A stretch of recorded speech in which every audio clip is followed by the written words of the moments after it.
Bienvenidos amigos televidentes a Pensamiento Crítico aquí en Ecuador TV. En este primer bloque tenemos la presencia del economista Fausto Ortiz, exministro de Economía y Finanzas, quien está en los estudios de la ciudad de Guayaquil, y le damos la bienvenida. Fausto Ortiz, muy buenos días y gracias por aceptar nuestra invitación. ¿Cómo está, Carlos? Buenos días, saludo cordial. Gracias. Bueno, vamos directamente al tema. El impacto del shock externo evidentemente ha afectado los ingresos de divisa al Ecuador, hacia el Ecuador.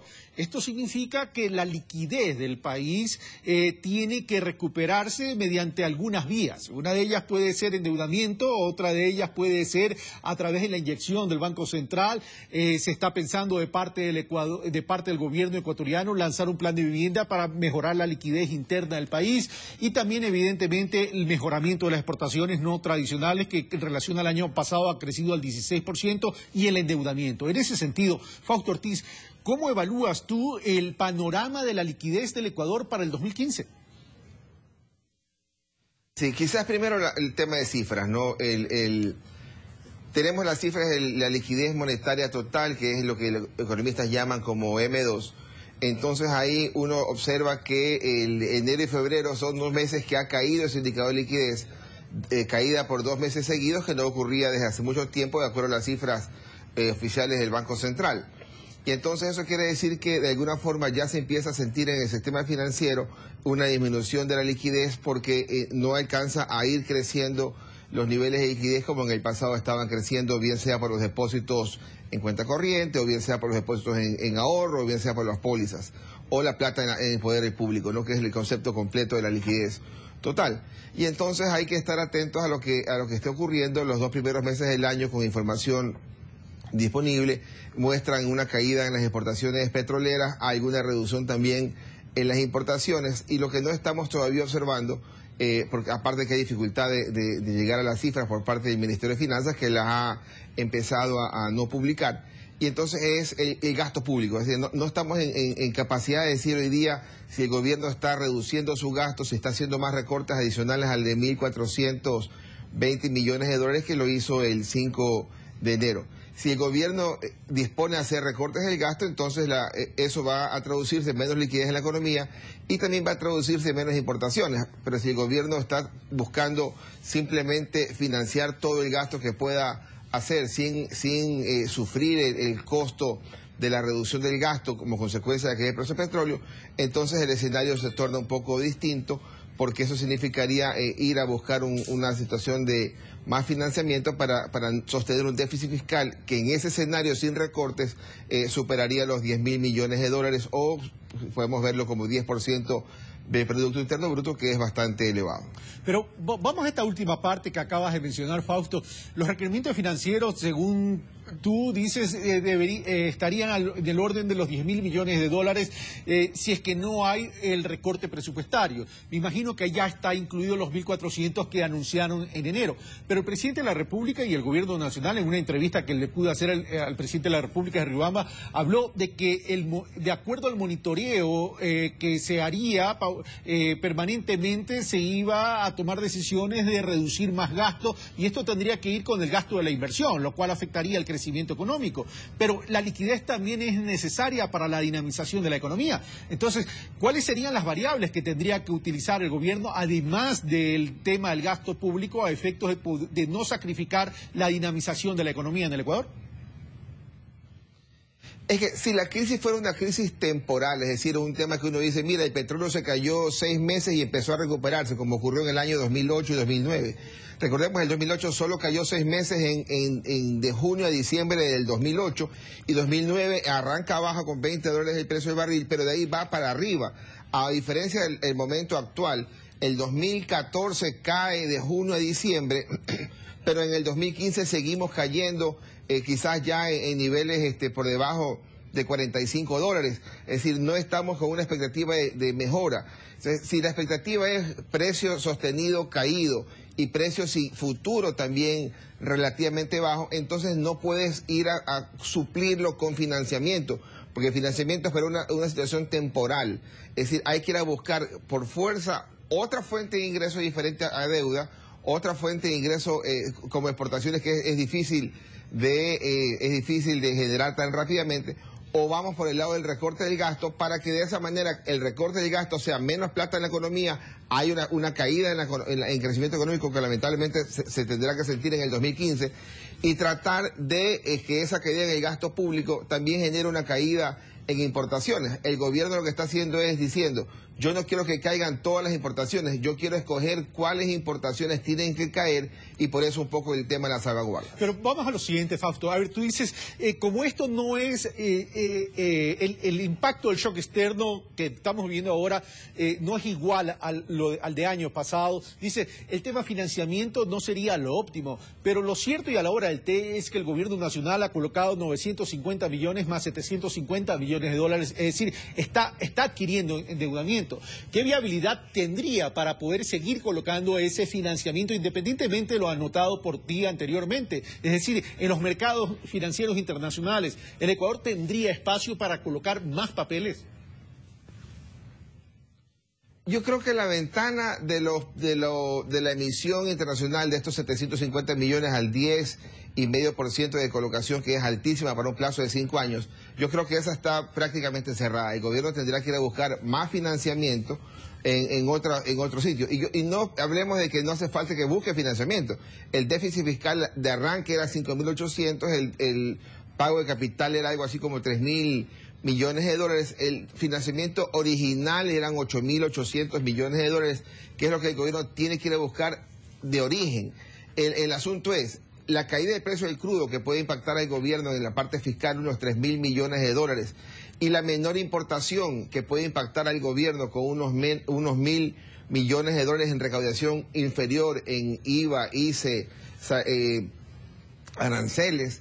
Entonces, eso de ahí, esos 4.000 millones de dólares son los que tienen que verse reflejados en el recorte, salvo que el gobierno diga, no importa, yo voy a buscar financiamiento, que un poco era la expectativa de los 2 primeros meses del año, estrellada contra la realidad, ahora en el mes de marzo. Entonces tendrá que ir a buscar recorte. Y si no quiere llamarlo recorte, como yo creo que es lo que va a ocurrir, seguramente va a significar atrasos y subejecución de lo que ocurría en el pasado, porque no tiene capacidad para buscar todo el financiamiento, y aunque lo tuviera, quizás no sería lo deseable para una economía que quiere sostenerse de cara al año futuro, ¿no? Ahora, habría otra ventana que se podría estar considerando, y es el proyecto de revisión tributaria. ¿Cuánto se podría estimar de recaudación con ese proyecto de revisión tributaria que prácticamente establece una amnistía, una condonación a intereses, multas y recargos para poder recuperar el capital, es decir, las obligaciones tributarias puras? ¿Cuánto podría estimar el gobierno, o cuánto se podría estimar para recuperar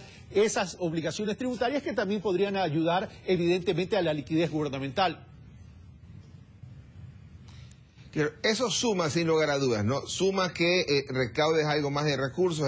La directora del SRI lo cuantificó como en 500 millones de dólares. Dentro de pensemos dentro de la caída, de estos 4.000 millones, estos 500 aportan. Pensemos, el financiamiento está tratando de cubrir el hueco inicial de los 8.800 millones de dólares. Y entonces, el esfuerzo es enorme en la parte tributaria si queremos ir a compensar la caída del precio del crudo.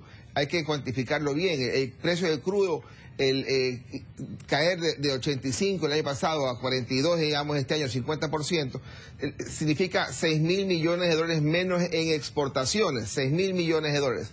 Y eso también significa quizás un ahorro de 2.000 millones en importaciones, lo cual significa 4.000 millones en el valor neto de recursos para la economía. Y eso de ahí no lo puede recaudar el gobierno en forma de tributos, porque eso significaría quitarle recursos al empresario o a la ciudadanía en general. Eso tiene que ser de alguna forma compensado en buena parte con una reducción del gasto público. Y esa reducción del gasto público traerá como consecuencia un menor crecimiento. Y el menor crecimiento ya lo ha dicho el mismo gobierno. De la meta original de 4.1% que tenía para el año 2015, ya el ministro de la Política Económica dijo que Ecuador este año crecería en el 2015 el doble de lo que crece América Latina esperado. Y América Latina en el esperado está con 1.1%. Es decir, el mismo gobierno está planteando un crecimiento inferior al 2,5%, aunque los números un poco yo los veo mucho más cercano es entre 0 crecimiento y 1.6. Ese rango es el que nos tocará afrontar. Ahora, pero no es una situación incómoda para el país, porque es una situación real, porque la economía está sufriendo un impacto. Es una situación real que no solo afecta al Ecuador, por cierto, afecta también a países como Colombia, a países como Perú, a países de la región, a todos aquellos que somos exportadores de recursos naturales. Pero vamos a lo siguiente, si se va a afectar, si la variable de ajuste sigue siendo el gasto de inversión para poder reducir el déficit y se afectaría el crecimiento económico, también esto tiene que ver que se afectaría el empleo pleno en el país. De ahí entonces que el gobierno está poniéndole el pie en el acelerador a todos estos proyectos de vivienda de carácter social y eso podría compensar o neutralizar una eventual disminución del empleo pleno en el país para el 2015. Yo creo que es sensato, es correcto tratar de identificar los escasos recursos en aquellos sectores que pudieran tener más impacto en mano de obra, ¿no? Creo que eso es bastante sensato, pero hay que estar claro, eso trata de paliar una crisis, trata de ser un efecto placebo, es decir, no te va a curar la economía, porque la economía va a sufrir fuertemente. Como el año 2009, quizás un poco más fuerte que el 2009.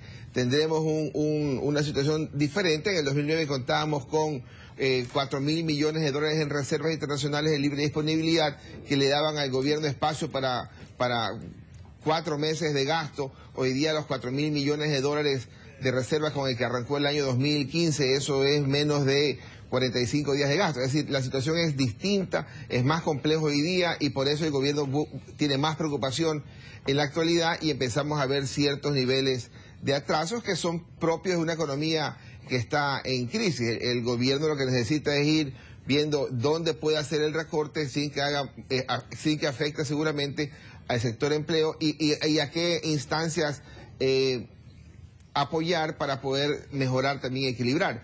Pero lo que la ciudadanía debe estar clara es que estamos en un mundo en crisis, Ecuador no está completamente aislado de aquello y nos va a pasar la factura en el 2015. Y si el gobierno no quiere hacer recortes de gasto en el 2015, la factura será mucho más fuerte en el 2016, que no creo que el gobierno lo quiera llevar hasta allá, puesto que se acercaría un periodo electoral y mientras más lejos de la crisis del periodo electoral, creo que será mejor para el gobierno en ese rumbo. Ahora, de una u otra manera, el 2015 es un escenario donde el gobierno de una u otra manera tiene ya una planificación y podría pasar el bache con los ajustes necesarios y el impacto del shock externo.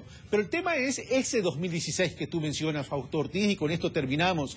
El 2016, el gobierno podría tener estas previsiones de un precio de petróleo aún más bajo y si en ese escenario del precio de petróleo más bajo, ¿cuál podrían ser entonces las variables que pueda manejar el gobierno nacional, además del tema de gasto público? Porque llega un momento que más allá del gasto público no puede hacer otra cosa.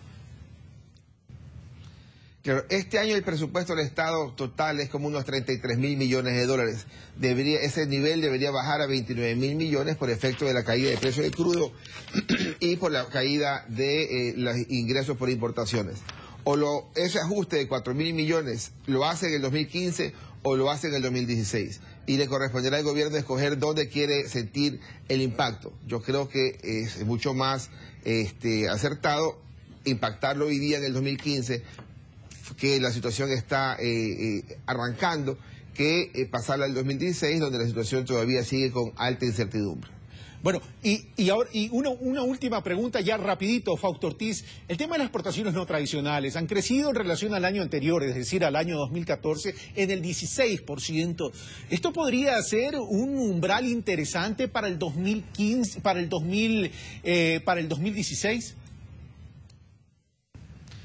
El crecimiento de exportaciones, buena parte está basada en crecimiento de precios, ¿ya? Y entonces el 2015 no garantiza que haya un crecimiento de precios similar al pasado, uno. Y lo segundo, una moneda dura como el dólar apreciándose hace que nuestras exportaciones sean ligeramente más caras.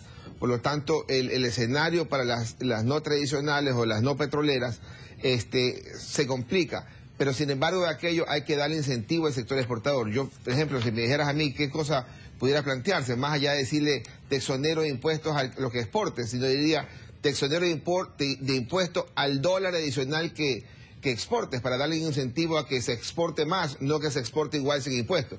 El juego es exportar más, eso es lo que hay que buscar a nivel nacional. Fausto Ortiz, muchas gracias por estar con nosotros y compartir tu análisis.